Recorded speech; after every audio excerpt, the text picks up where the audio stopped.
Shannon's here too. Online? No, that's the lady from. Shannon. She's online or she's Yeah. here? She's online, Sardell. Yeah. Oh. Discerning.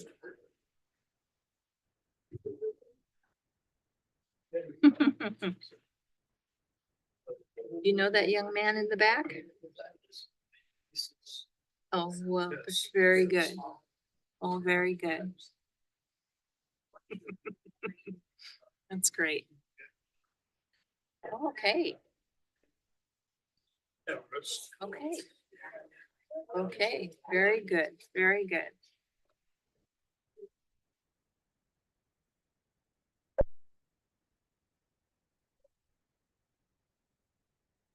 Yep.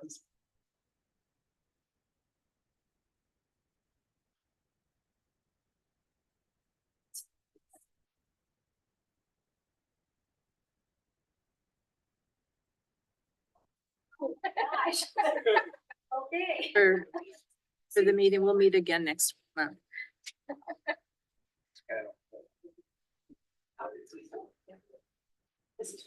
Yeah, he doesn't spend much time in the front. That's where I see the more now.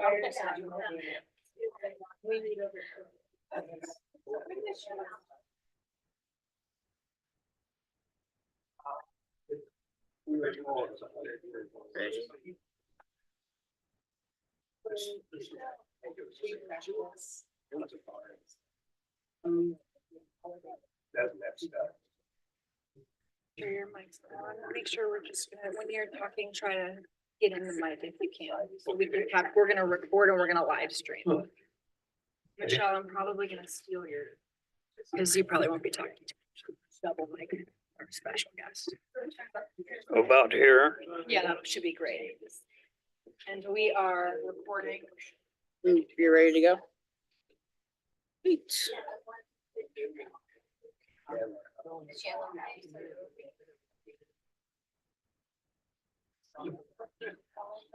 Did it? Oh, that's, yeah.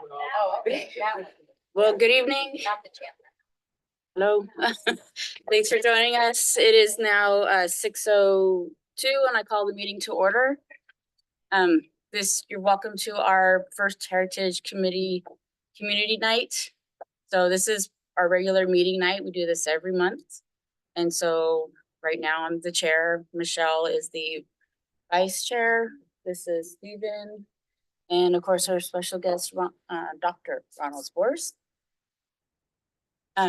Oh, and Shannon Sardell is also part of our committee, who is connected via our handy dandy technology. And so Megan, when you're ready, we're ready for roll call. And then, oh, I guess I already did it. Sorry. Yep, Come up. our presenter can get started whenever you are ready, Ronald. Okay, Megan, yeah. Whenever you're all fired up. I think we're ready to go. All right, thanks. I'm Ronald Spores. What am I? Great grandson of Jacob Spores, who was here on the founding of Coburg in 1847. And with a number of other people, he wasn't the only one here. But in some ways, because of Jake, my father, when we're out wandering around, I'm from the Mohawk up here, Mohawk Valley. He'd say, well, Grandpa Jake was really good with the Indians. And that really struck me then at 7 or 8 years of age. And we lived out on the Mohawk, which was an abundantly occupied area, well, for hunters and gatherers, because the Kalapuya here were hunters and gatherers, what we call collectors. And they went pretty much wherever they wanted to, collecting and gathering animals, plants. Camas was their main, one of the main plants that they collected and pulverized the roots and so forth. And and then my grandmother was way ahead of her time. She had, when we in our house, in the attic, there was a huge pile of National Geographics. So I got in and working with my dad in the field, picking up all the projectile points and so forth. And I didn't realize you could make a living at it, like Tom Connor here from the University of Oregon has been making it since 1979. And eventually, after going through sociology and so forth at Oregon, at the university, I eventually, after the Army and other things, was able to go back to graduate school, first in Mexico and then in Massachusetts, and get degrees. So to confess again more, my main area is what we call Mesoamerica, which is Mexico, Guatemala, down into Central America. So that's where I've spent the vast majority of the last 50 years down there. But I really wanted to come back here as well and study more of what's going on right here. This is a terribly dynamic place, whether you think so now or not. And that's one of the nice things I like about it. It's still, even though it's grown, it's still a nice, quiet place. But in the ethnic sense and the historical sense, we have the coming together of two gigantic cultural traditions, the European or Euro-American, we call them, like Jake Spores, and the Native American, which here the Kalapuya, not far away, the Molala, the Takelma, and a number of other tribes in the area. Tribes are bands. When you say tribe, you think of these huge congregations of people, and they did come together, but maybe they wandered and lived in bands, smaller groups, and intermarried and moved about. And so the Kalapuya was the tribe, let's call them tribe, that was congregated in this area. So let's go to the next slide, if it works. There we go. Now, our Native American counterparts have been here for many thousands of years. This is our deep our deep heritage up the Mohawk. We have remains gathered along the river banks going back to 13,000 BC. And this would be what we classification we call the Clovis projectile points, large points, and they're grooved at the top, and they're used as spears and as knives. But we have 3 of these, which we found on the river bank back when I was a youngin', been a few years ago, 50, I guess.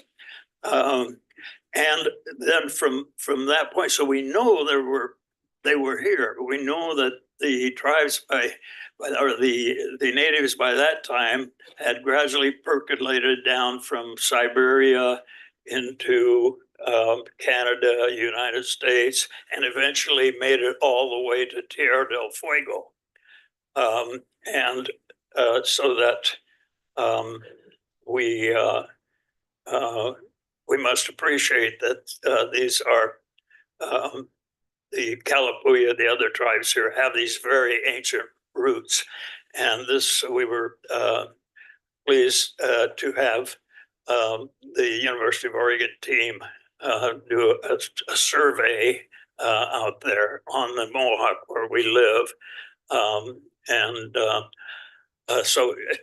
Anyway, and then this goes on. So we have these very early projectile points or projectile points and knives you see down below and then up above. Oh, okay. up above, you see some of the later. So we have from 6,000 BC and right on up to when Jake and the other pioneers arrived in Oregon that we call arrow points, the very tiny, beautiful little points. I was going to bring all this. I thought too much to carry around. So the white folks are still way back there. A lot of them haven't left Europe yet. Our particular bunch from Holland arrived here in 1660, not here, in New York. So a bunch of other Dutch people there, but so they have not come in penetrated yet. But who are and what are the Native American groups here? There are many groups. Basically, two major language families. One we call Penutian. They go all the way. Penutian speakers go all the way from the Tsimshian and Alaska all the way to Mexico, but they're heavily represented here by numerous groups. I don't have a list of all of them, but that's one of the major groups. Then we have what are called the Athapascan. And this again is a huge group. It's even bigger than Penutian, of all these different groups. All of them collectors with maybe just a little tiny bit of horticulture involved, but they're mainly hunters and gatherers and collectors, and they need to move. They move all over. They're nomadic, or what we call semi-nomadic, meaning maybe they have a headquarters or two of those during the year, and they're out wandering around during the rest of the year. I hope I'm not being too basic here, but so here are these vast numbers of Native Americans all through Oregon, and we are concentrating at the moment on the Willamette Valley and the Cascades. And then I've also been working with the Siletz group over on the Oregon coast, people that were removed from South Oregon, Southern Oregon, moved onto the Siletz reservation at about the same time that the Kalapuya were entering into expropriation treaties with the whites. That's what it was, is expropriation, taking over their land. So what are we going to do with them now? Here are these Native American people who've been here forever. So that's what we're focusing on here. How did Jake and his compatriots get along? How did they all get along? And what happened to the Kalapuya? So how about the next one, Meg? These are, I've been working more on Tom Connor has also been working over on the Oregon coast, but more seriously in terms of the archaeological picture over there. These are groups, individuals from the Siletz reservations. This would be about 1900, and they are quite similar in terms of their their way of life, hunters and gatherers, and they were forcibly removed from Southern Oregon, Port Orford, South, all of that area, Coquille, and forcibly removed onto the coast reservation, which was gradually reduced and reduced and reduced and reduced until it became the Siletz reservation. So up the top, you see in the left side there, I hope we're seeing the same thing. This is a congregation of Siletz people at at Siletz around 1900. And then next to that is Tututni, called a chief. And he said, I'm not a chief, but he was certainly a band leader. This is Charles Depot. Patni is his true name, but because he worked at the receiving depot in Newport, he got the name of Depot Charlie, because there he was. So this went with him, and was an important leader. And these are some of the fine women from the Siletz tribe, and down below is Esther Peterson, just an absolutely great person back in the 1930s, a superb basket maker, which most of them were, the women. And then next to that, on 1934, here's Esther speaking to a linguist from the from Columbia University, and some of the first really thorough studies of the Tututni language. Tututni is be down on the southern end of the coast, and then over to the far left is our Kalapuya man, and or far right. Are we all? Yeah, we're looking the same way. Anyway, this is it. And in the middle, over on the side, you see there's Oregon, and that circle in the middle there, that is the Kalapuya tribal land. And they come all the way from the falls up at the Willamette, all the way down the valley to Yoncalla. And the groups here were the Winnefelli and the Mohawk, and I can't remember the names of the other group, but they concentrated in here, and they were here when they entered into the treaty in 1855. Okay, next, Megan. Just if anyone wants to comment or say, "No, I don't believe it," or whatever, or have a question, do so. We're not on real formality.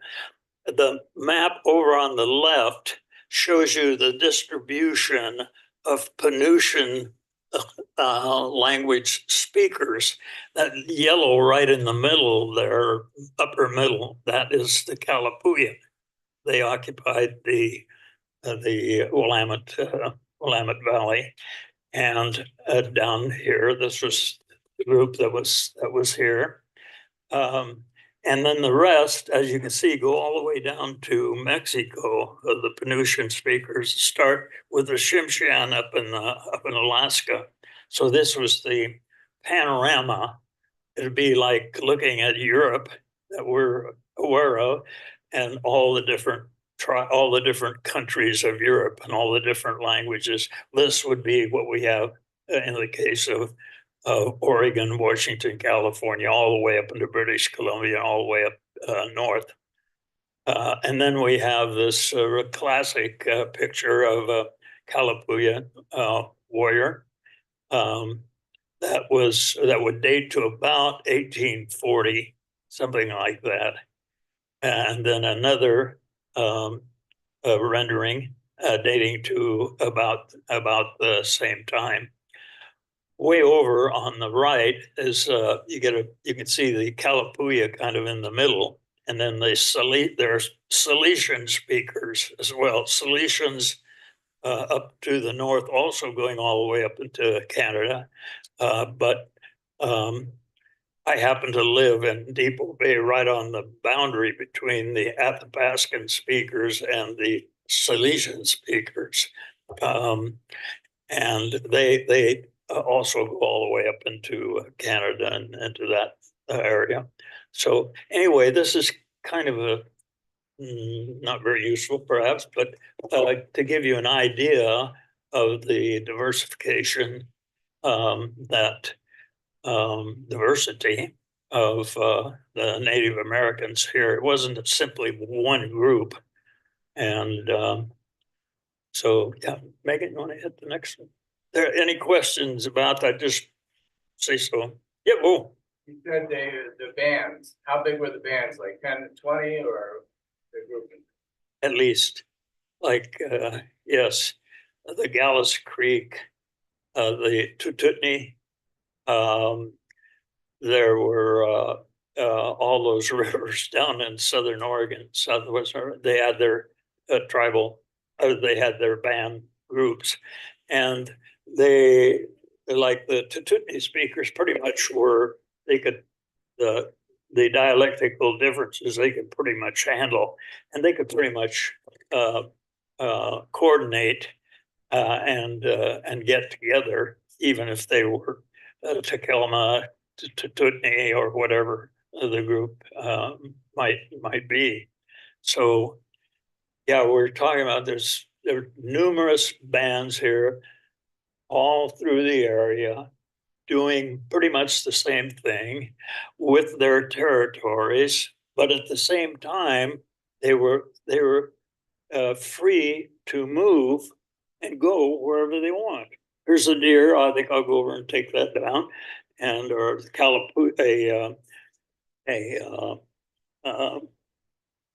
a patch of plants that was they could, even though it might be another tribal or another band territory, they could move back and forth, and they intermarried a lot.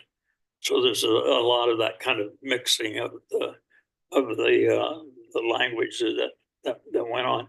But all of Oregon was it'd be certainly Western Oregon. We could characterize it as a hunting and gathering clan, collecting uh, area, and that's the way it was when the whites came in from the east. Say, starting in earnest about 1840. There'd been contacts in here earlier than that with the particularly the French traders and some along the coast, say before 1840. But the major influx of whites, Euro Americans, would start around 1840. Yeah. Well, again, now the red part there is again the Penutians, of which the Kalapuya were an important part. Yeah, go ahead. Oh, I hesitate to even show you this. Whites came in and brought their diseases with them, and these were diseases, sicknesses that the whites had undergone hundreds of years, maybe thousands of years, adapting to those in the old world, in Europe. So they've been pretty much adapted, and the ones that were going to die off already died off. This plague, whooping cough, measles, cold, typhus, typhoid. That when the Europeans came in, they brought the whole baggage with them. The Native Americans were not could not withstand those. Were not hadn't gone through this long level of death, so they died.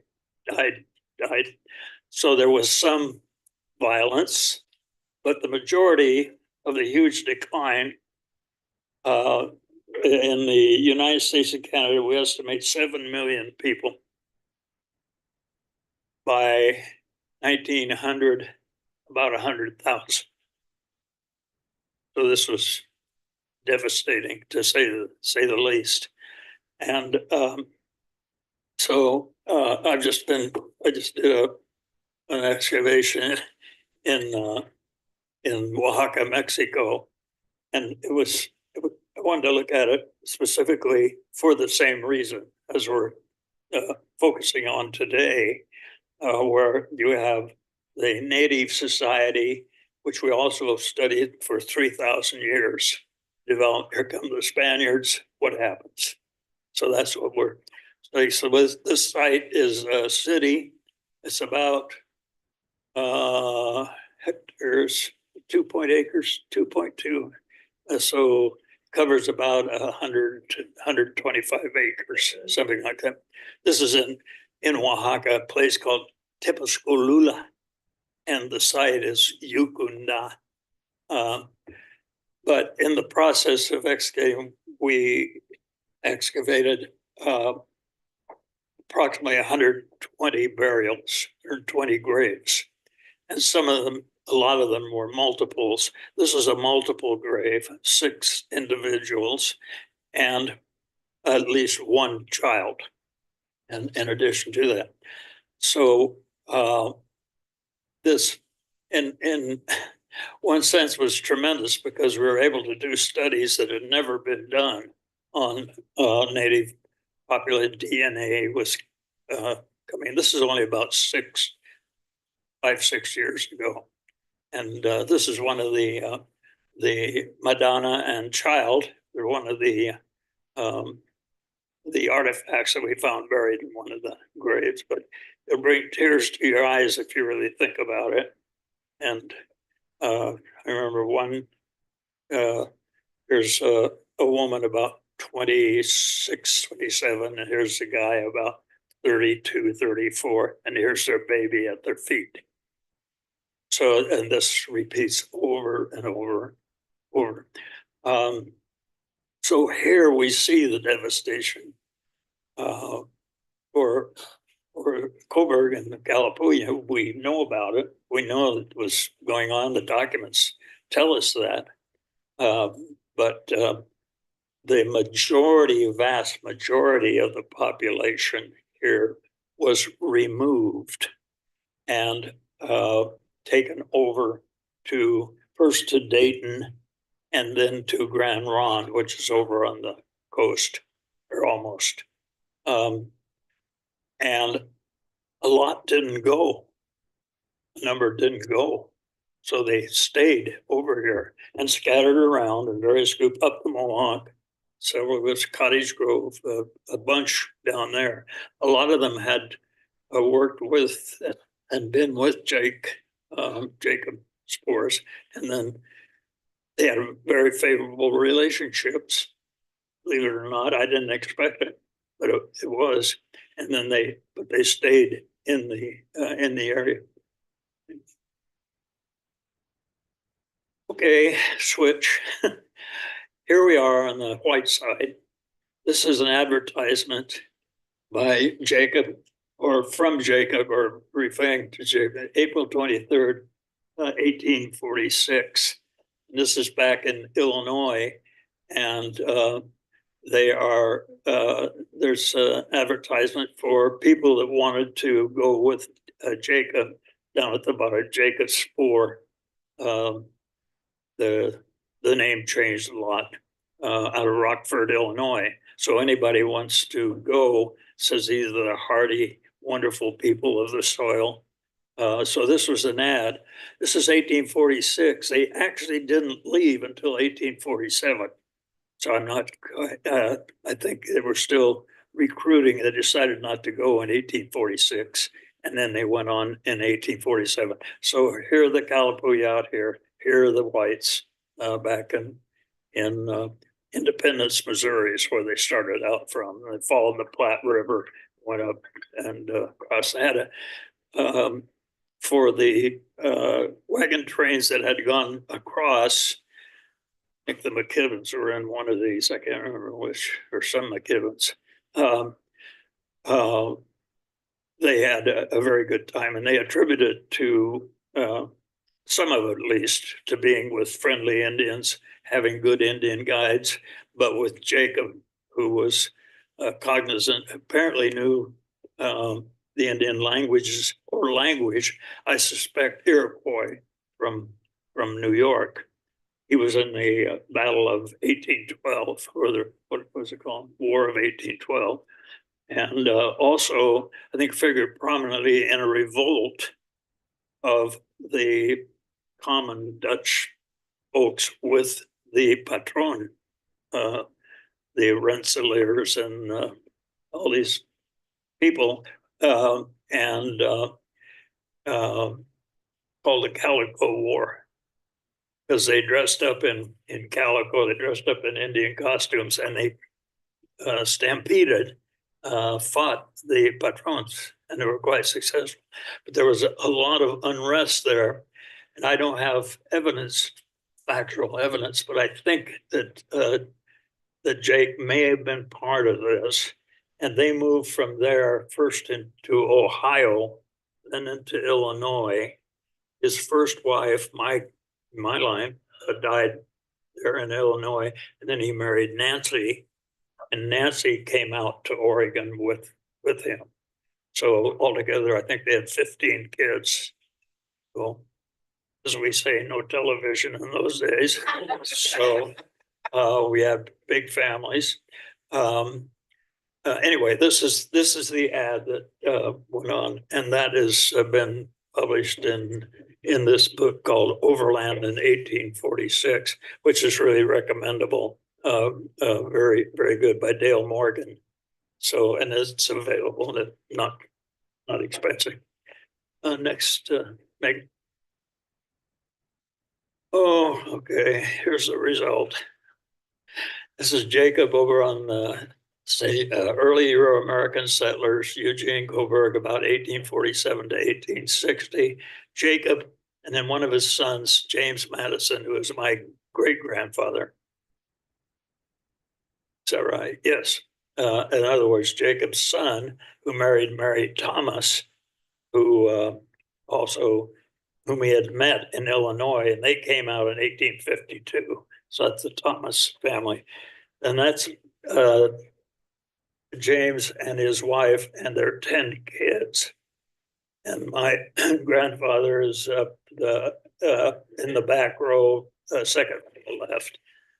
But I knew quite a few, well, 4 or 5 of them during my lifetime. And so that's where James and Mary Catherine are buried out here in our cemetery, IOF, no. Anyway, you know what I mean, Pioneer Cemetery. Okay, next, Megan. Oh, this is just going back to where all these people come from. And Jacob's father was Hendrik Spoor, who lived to be 115 years of age. So I'm hopeful. You know, I'm hopeful. Just hang on a couple more decades.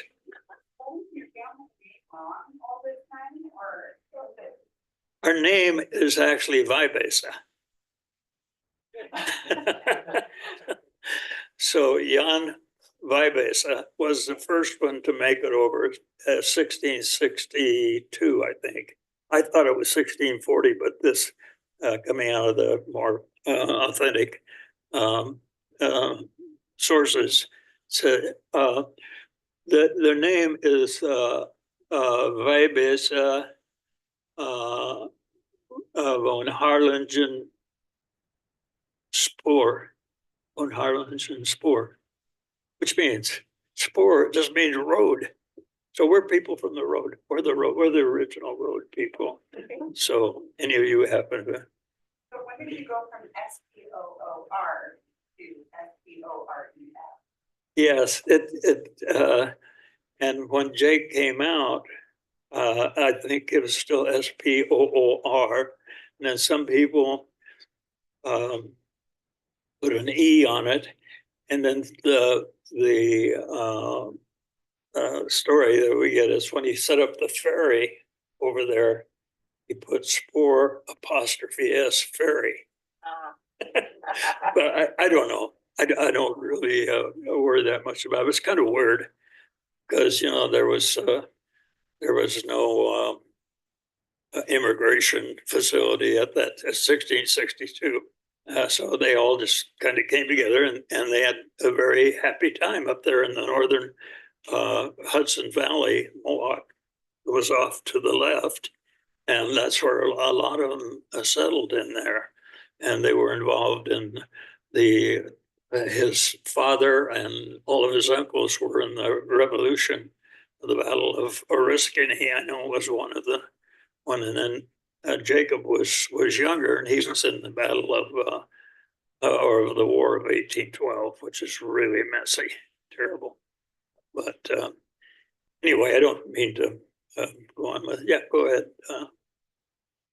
Oh, there they are. Jake over there. That's his tomb. It's out there, or his tombstone, which is out there on the at the Pioneer Cemetery. That's Nancy and Jake. That's Henry Spores, who owned half of Willoughville SB and all that area out there for years and years, and kids. And I don't know that much about him, and I need to we need to contact more of the Henry Spore sub lineage out there. And there's Jacob's city park down there here in Coburg. Took me a long time to find it. It's pretty well hidden out over there. So anyway, just to give you some idea what's all about. Okay, Megan. This, I think, you know, the house, most of you are not old enough to remember, I guess, when I was there, but it was, so you go out, that's what's called Spores Butte now. I don't know who named it.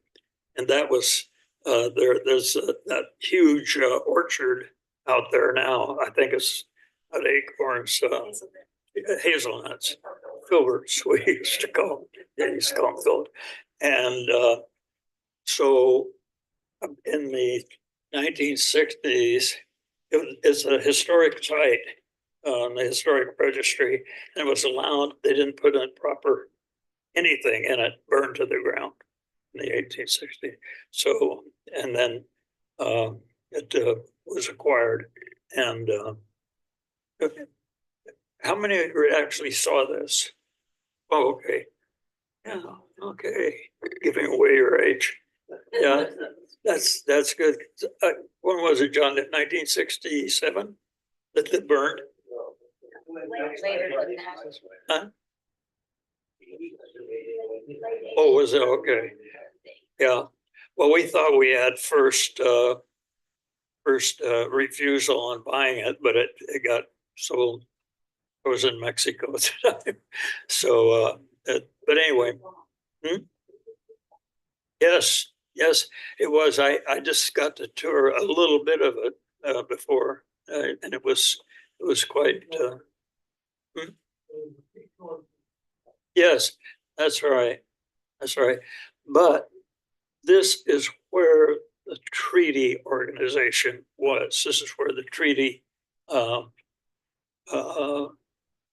program was held right there at his place, and then this was the expropriation of Indian land. But at that time, the leader of that was Joel Palmer. It's a wonderful, wonderful book by Terrence O'Donnell on Joel Palmer. He was the superintendent of Indian Affairs and in charge of the early reservation development. And people, of course, he was lambasted on both sides, being too friendly to the Indians. On the other side, boxing all of them up in this. I wrote an article not too long ago called "Too Small a Space." So there, eventually, they ended up at Grand Ronde. So in that space, a number of them escaped, so to speak, came back to here to Jacob's place. Said, we didn't like it over there. We want to stay with you. So apparently, it's a number of them continued staying there for a considerable time. Others drifted off, particularly in the area of Brownsville and Cottage Grove. And next, oh yeah, this is later on, neglected and burned to the ground, 1960. This was later on around 1900. It had undergone, as you old timers know, undergone a lot of modification and change over the years. And there was a log cabin there, but I'm not sure that was the log cabin that they referred to, but anyway. Oh, Morgan. Megan, not Morgan. Okay, these are some of the Native Americans who stayed on. They were all involved in one way or another with Jacob and or Jacob's son, James Madison. And Eliza Spores Young married 2 different times, very bad marriages. They beat her up. And she was with Jacob, I think, for about 4 years or something like that. And then tried out the reservation, didn't like the reservation, and came back here and then ended up in Brownsville and died in Brownsville, I believe, 1922, something like that. Does that sound right, John? 1920. This is Elisa. And then Mary Spore, who also lived with the family for a considerable time. And then over to the right is Enoch Spores, who was her son. And Cottage Grove, they're concentrating Cottage Grove. And he was a kind of crazy guy who went around carving his name and pictures, portraits in cedar trees. So we're too late, I'm sorry. But so he was well known in the area, kind of a vagabundo, a vagabond sort of guy. And there are others, but these are just the 3 I could find photographs of. But she was known as a superb basket maker, and some of her baskets are up in Brownsville, which if any of you haven't been there, take a look, go sometime. I wish we had something like that here. And maybe we could get Tom involved and Bill. That would be very nice. There's a nice story to tell. I wanted to also point out that this book is superb, David Lewis, and it has to do with the tribal histories of the Willamette Valley. And I believe David is Grand Ronde, I'm not sure, but also Oregon State when they at Oregon State. And I wanted to contact him and get him to come over if he has he already or no, you haven't. Yeah. Good question back here. We'll be speaking with Coburg Commons the week the bookstore. Oh, I just okay. came over last week. All right. You are not he. I am not. Oh, that's great. Because he is the as we say, mero autoridad. He's the one that really knows a lot about the thing, and I don't pretend at all to go anywhere near that, but that's good. So he'll be coming here. That's great. Great. Yeah, I'll be there. Hey, Meg. Oh, these are the treaties. I found these in the Joel Palmer collection at the University of Oregon. And you can see these are the native Kalapuians, and sometimes they'll be labeled chief or doctor. So the whites representatives of the U.S. government have the big, beautiful signatures, and the signature of the natives is like this, X, which is understandable, I guess, in some ways. But this was not a happy thing. I think we all know that already. 1854 to 1856, and the negotiations were out at Jake's farm there, and Jake and George, I think, good pasture, furnished a lot of the food and so forth for that occasion. The next one, Meg. Oh, these are receipts. Jacob on one side for flour and meat and other other services, $800, $888, which were paid over in Dayton where the administration of the Grand Ronde reservation was. And then the other is for Mr. Good George, I think it's George Goodpasture, and he also served and at the actual treaty negotiations. But that, as far as I remember, both he and Jake also transported the Calapooya over to Dayton. They collected in Dayton, if you know where that is, over the other side of McMinnville. And then it was in the process, they were in the process of setting up the Grand Ronde reservation at that time. So eventually the vast majority ended up at Grand Ronde. And David, you go to hear him. When is that? First week of October. Okay, be there. He'll be here. So he's kind of the final word, I think, on this. So anyway, that's where we are. Let's do the next one. Megan. Thank you, all of you, remembering our people, our historic culture, and for respecting our past, present, and future. And thanks for being here.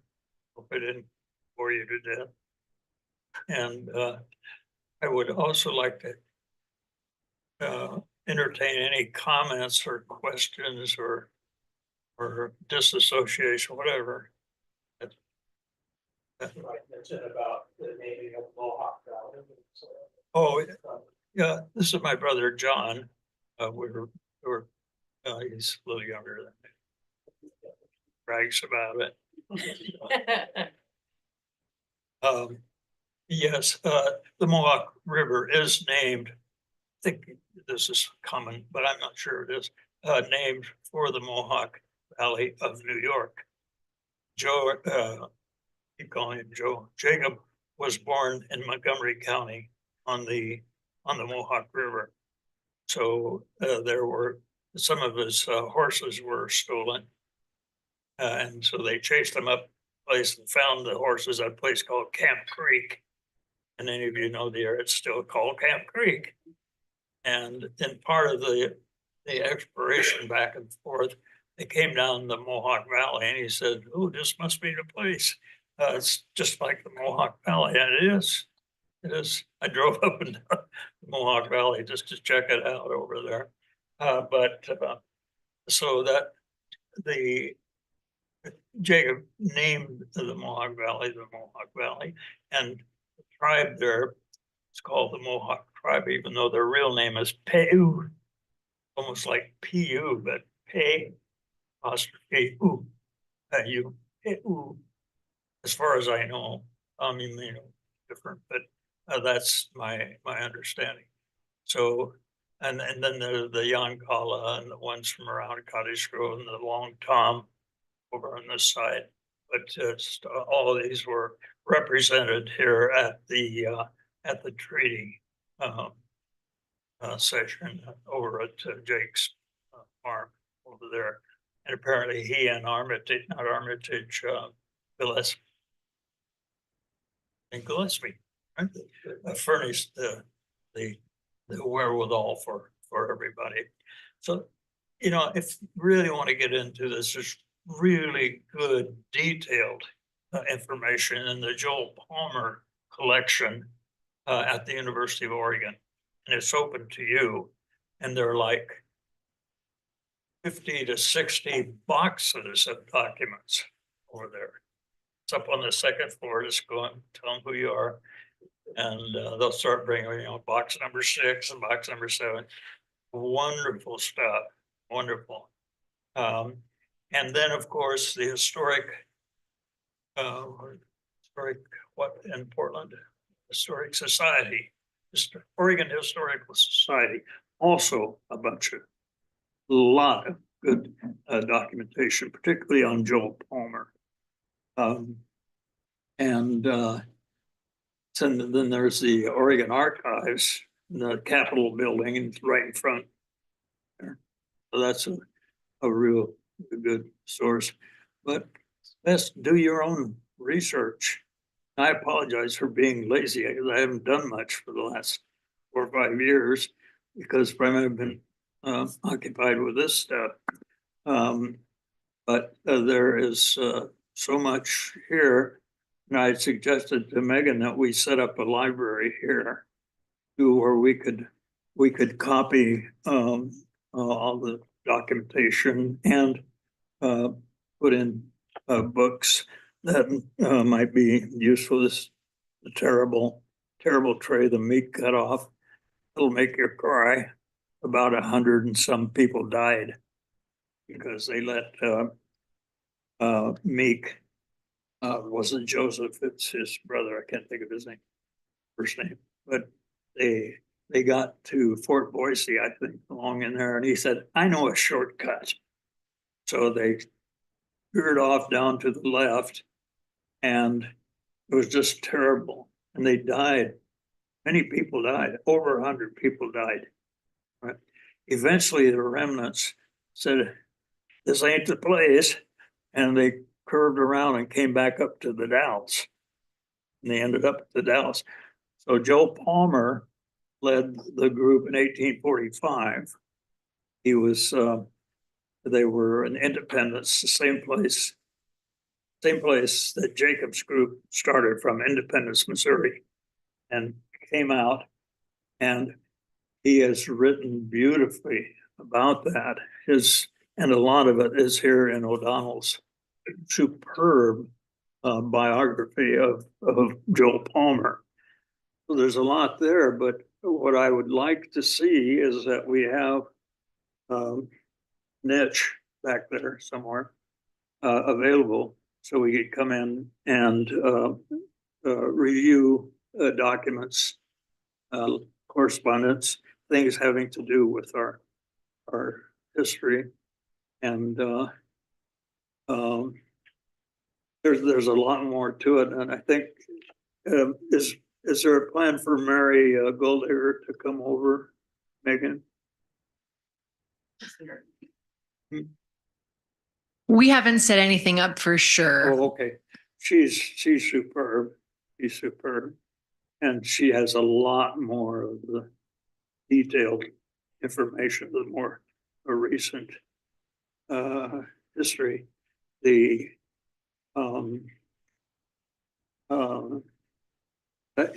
she live in Portland or? It's here in Eugene. Oh, no, it's okay. Well, I would sure like to talk to her.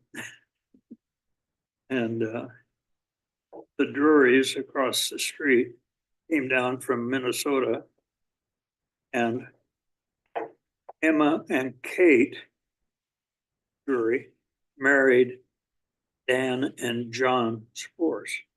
Those 2 sisters, 2 brothers married. It's kind of a pretty story.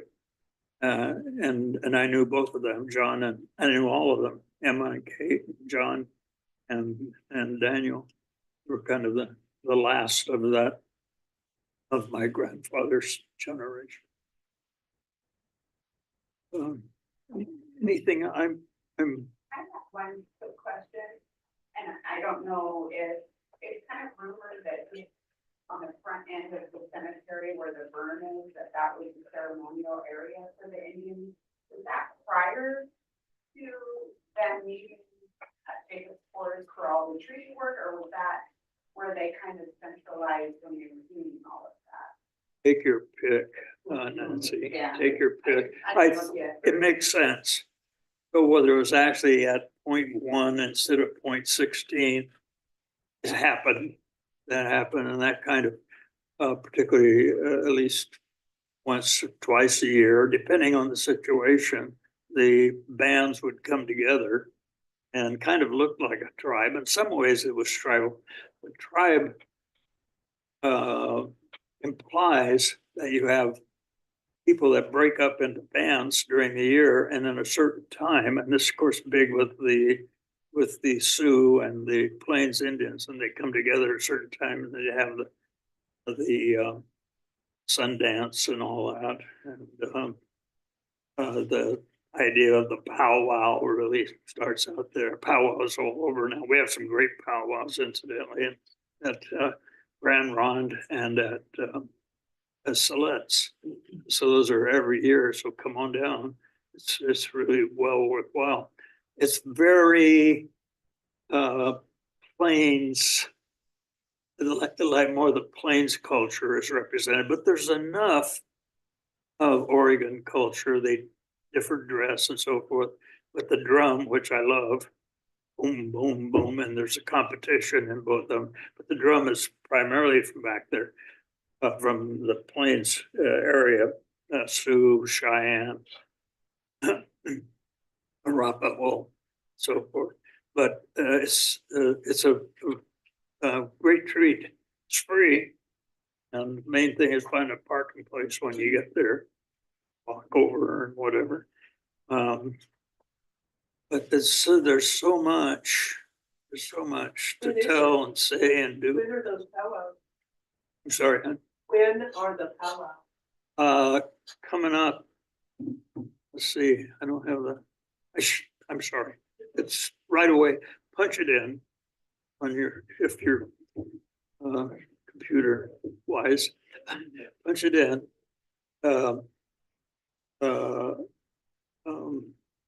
The Grand Ronde powwow.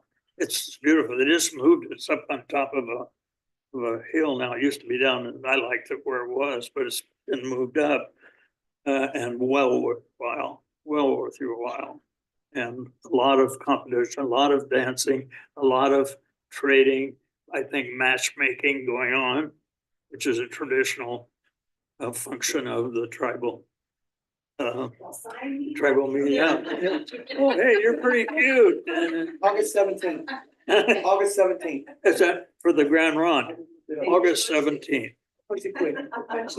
I'll still be here, so I'll be there.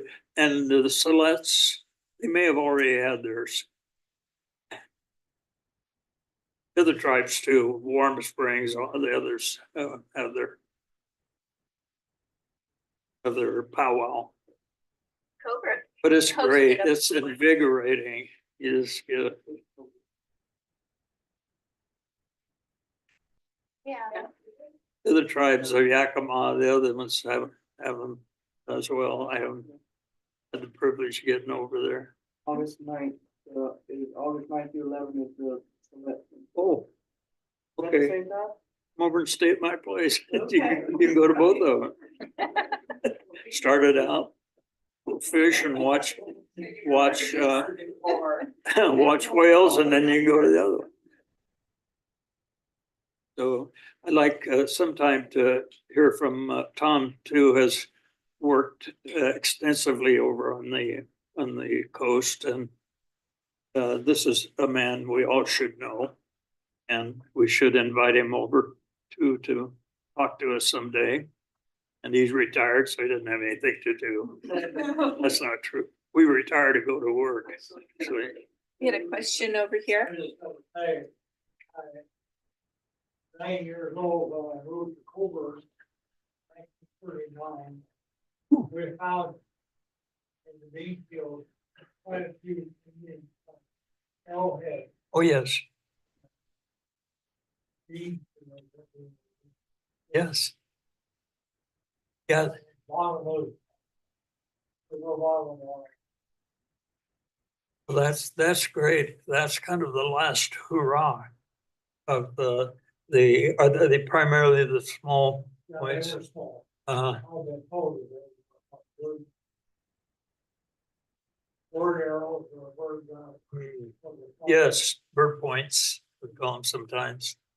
Or yeah, that's good. I wish, maybe I'm overshooting here, but do we have a museum here? We don't. Why? Good question. Why is that fun? The closest museum is Brownsville. Uh-huh. Yeah, and then there's one at the lane. Yeah. Coburg's got one too. Yeah, Harrisburg's got a great. The one at Brownsville is super. It's got the Calapooya, really features the Calapooya. And a very nice display of what's her name? Mary? Mary Sport, not Mary Sport. Eliza.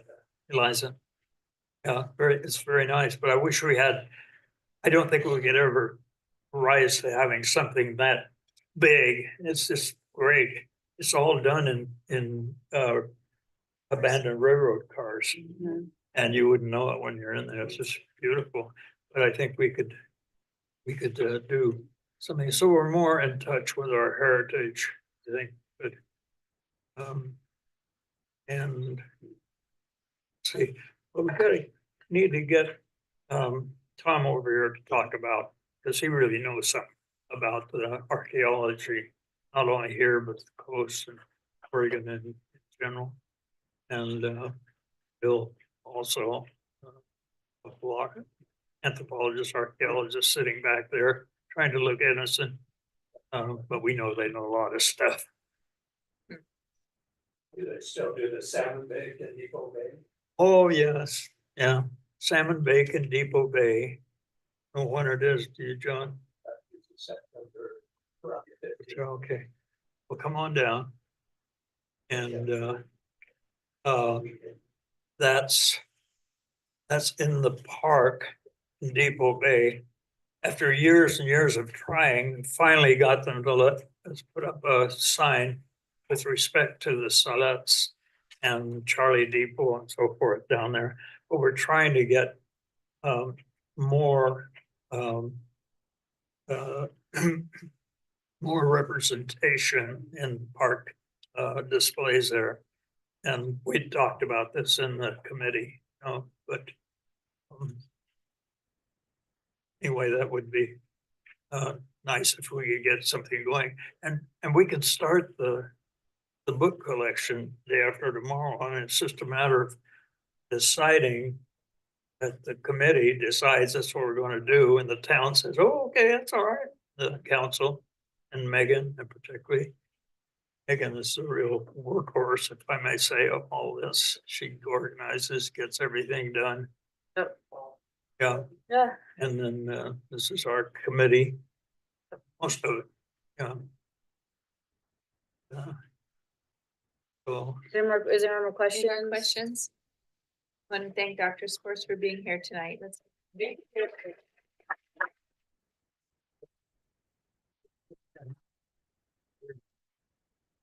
Thank you very much. Thank you very let's much. stay in touch, for goodness sake. Absolutely. And with that, it's 7:03 and I adjourn our meeting. Thank you. Oh, I think that, yeah, that's what